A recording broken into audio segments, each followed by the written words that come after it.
Come on, Red Rocket, hurry up. I think they're gonna start shooting soon.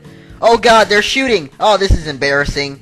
What's up, everyone? Welcome back to Pokemon SoulSilver. Excuse my Red Rocket's behavior there, as apparently he likes to pee in front of people. What am I kidding? I don't know. But, anyway, today, we're gonna be heading on to Celadon City, because the Saffron City Gym, basically, I tried it out. It was way too hard with the Psychic one-hit KOing pretty much everything, so instead we're going to Celadon City. This is the Celadon City Condominiums, I think that's how you pronounce it. I'm not going to say Condominium. I don't know where I was going with that, but that was just dumb. Let's go into this elevator here, and this elevator will take you to the Game Freak floors only, that being the 3rd floor.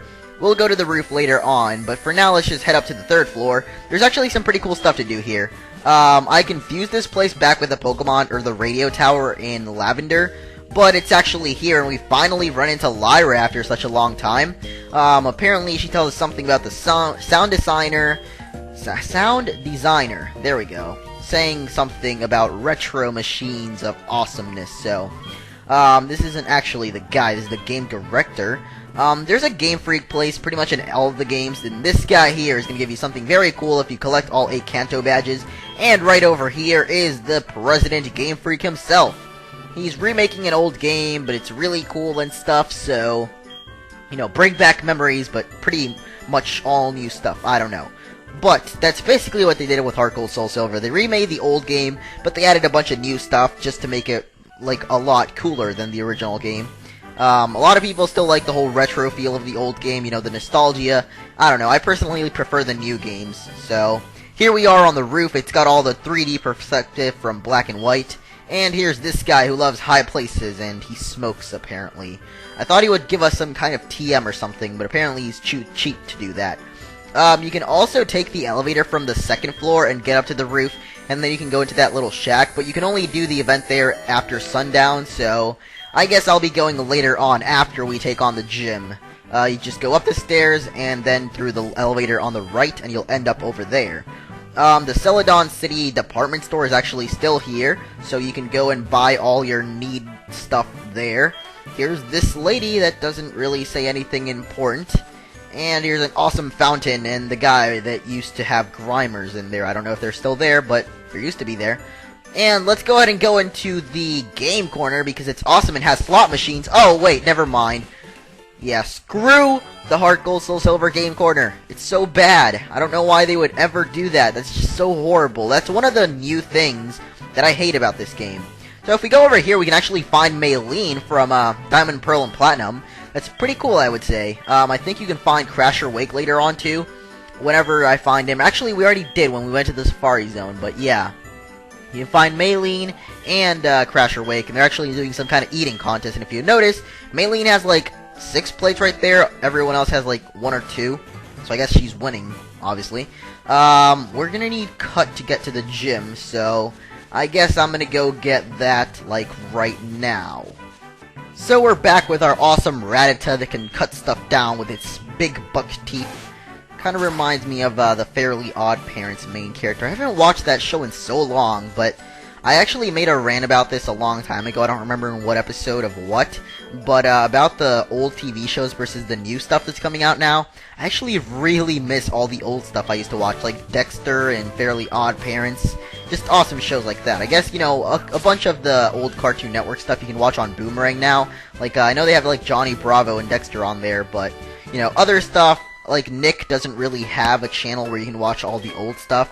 Well, I think they do. I'm not really sure, but let's fight. They're gonna have a Victreebel and Vileplume. That's it for them. Actually, Lava Plume and Fly is a really good strategy for taking on these double battles, because pretty much Lava Plume would normally hit Batwing too, but because he uses Fly, he avoids it, and then pretty much Red Rocket rapes both of the Pokemon on the battlefield. So, took that out pretty easily. Let's go ahead and fight this girl now. He's gonna have a Skiploom, Hoppip, are you kidding? And then a Jumpluff, whole evolution line. Whoa, it's a Hoppip evolution line all the way! So intense.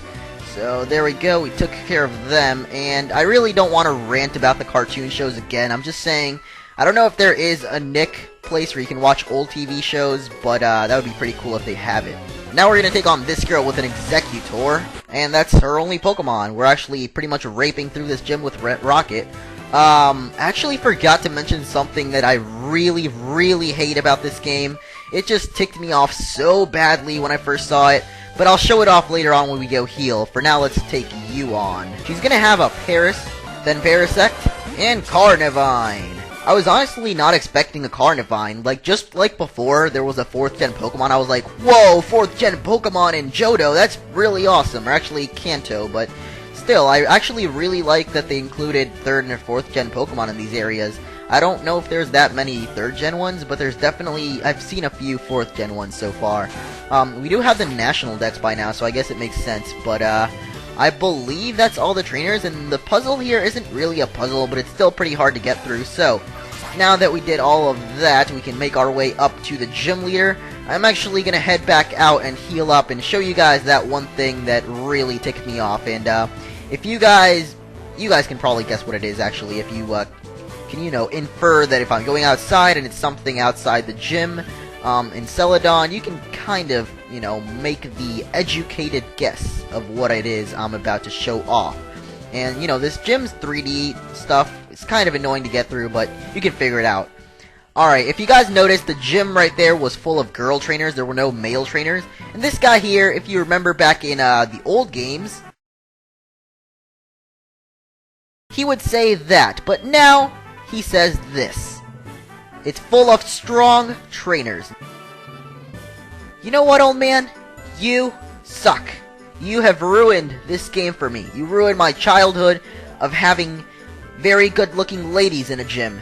And that's basically all I wanted to say. I don't know, but we're gonna go heal up.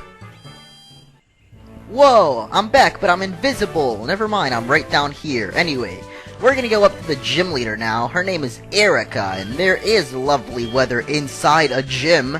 I mean, why don't you go outside, lady, and take a look at what's going on outside. There's death and destruction. It's the zombie apocalypse, for God's sake. And you're just in here, being a woman. Get back in the kitchen, Erika. But we're going to be taking her on, and she wears a kimono. I don't know why. Maybe she was a former kimono girl. Not exactly sure, but her first Pokemon is going to be Jumpluff. Now, as you can see in the sidebar there, it's got U-turn. That might be your only problem, so I just put Man-Bear-Pig up first so I can have my priority with Ice Shard. And because it is grass and flying, hopefully this will take it out in one hit, because it's 4 times super effective. I also get the stab boost and a bunch of other stuff, which oh gosh, are you kidding me?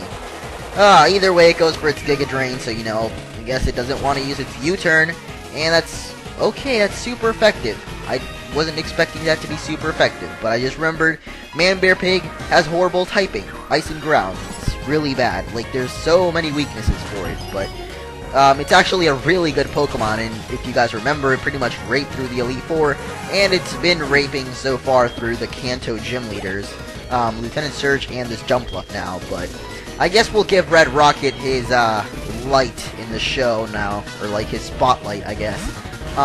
Because he's pretty much going to rape through the rest of Erika's team, starting off with this Tangela, which is going to be her second Pokemon.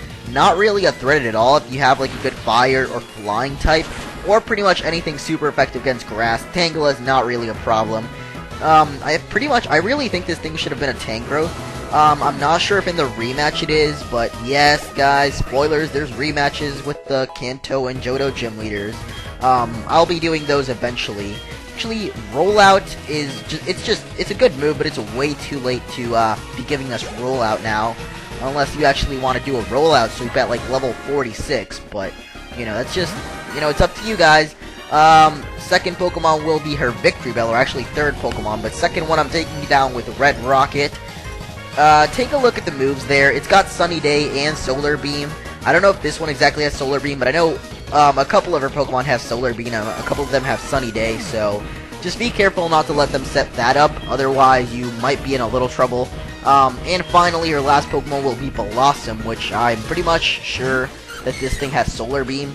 But look at it, it's so cute. It's just a little flower, little Hawaiian girl. I mean, who would ever want to hurt that? Red Rocket, burn it alive!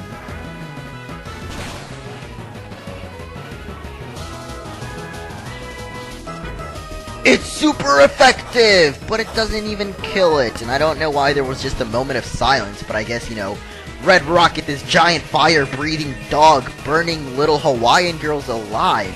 I mean, the sight of that in real life would just be so, like, I don't know, it would be pretty disturbing just to see a freaking fire-breathing dog killing a little girl with a Hawaiian skirt. And there it goes for a sunny day and solar beam boost like I told you. But Red Rocket is a beast, so it doesn't even do that much damage. And finally, burn it alive. And it's gonna go down pretty easily. I'm actually gonna be leaving the Saffron Gym for last, like I said earlier, because it's actually really challenging with the Psychic killing me in one hit. I don't know, but there we go. Erika concedes defeat. Now get back in the kitchen and never go dry.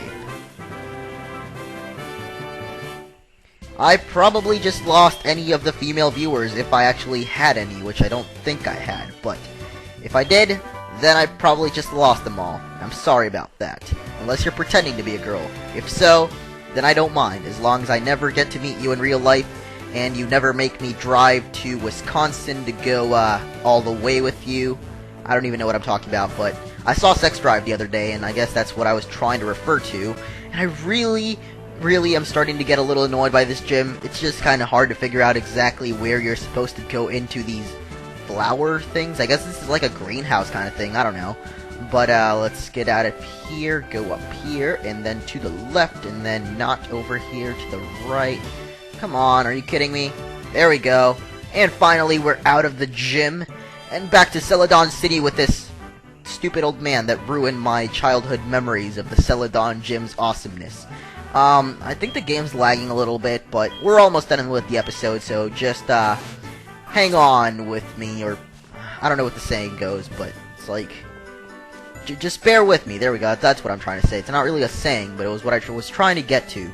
Let's go back into the condominiums now, because apparently now it's nighttime at 8. 7:53, according to Pokemon, doesn't count as nighttime, so, if you go up to the second floor over here, and take the right elevator with the green carpet, you can go all the way up to the roof, and, find that guy that we saw earlier. Not that guy, that, shack thing, I guess, I don't know.